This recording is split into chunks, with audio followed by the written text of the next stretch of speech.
ശ്രീ ഗുരുഭ്യോ നമ. സിംഗപ്പൂർകാരനായ ഒരു യുവാവ്, തൻ്റെ ശക്തിയിലും കഴിവിലും തൻ്റെ ഇടത്തിലും അമിത വിശ്വാസം ഉള്ളയാൾ. ഗുണ്ടാ സംഘത്തിലെ ഒരു അംഗം കൂടിയായിരുന്നു ആ യുവാവ്. ഒരിക്കൽ രണ്ട് ഗുണ്ടാ സംഘങ്ങൾ തമ്മിൽ വഴക്കായി.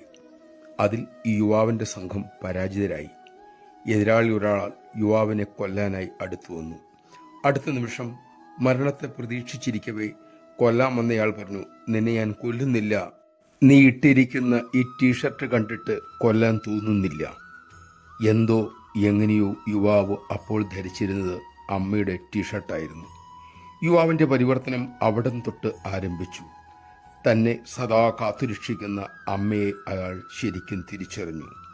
തൻ്റെ ശക്തിയും കഴിവും തൻ്റെ ഇടവും തൻ്റെ ഉള്ളിലുള്ള യഥാർത്ഥ ശത്രുക്കളെ പുറത്താക്കാനായി അയാൾ ഉപയോഗിച്ചു തുടങ്ങി. അങ്ങനെ താമസിയാതെ അമ്മയുടെ പൂർണ്ണ കൃപയ്ക്ക് അർഹനായി ഏറെക്കാലം അമൃതപുരിയിൽ താമസിക്കാനും ഭാഗ്യമുണ്ടായി. നമഃശിവായ. നമുക്കൊപ്പം സദാ ഉള്ള അമ്മയെ തിരിച്ചറിയാനും അതിനനുസരിച്ച് ജീവിതം പരിവർത്തനപ്പെടുത്താനും നമുക്ക് കഴിയട്ടെ. അതിനുള്ള വിവേകത്തിനായി അമ്മയോട് തന്നെ നമുക്ക് പ്രാർത്ഥിക്കാം.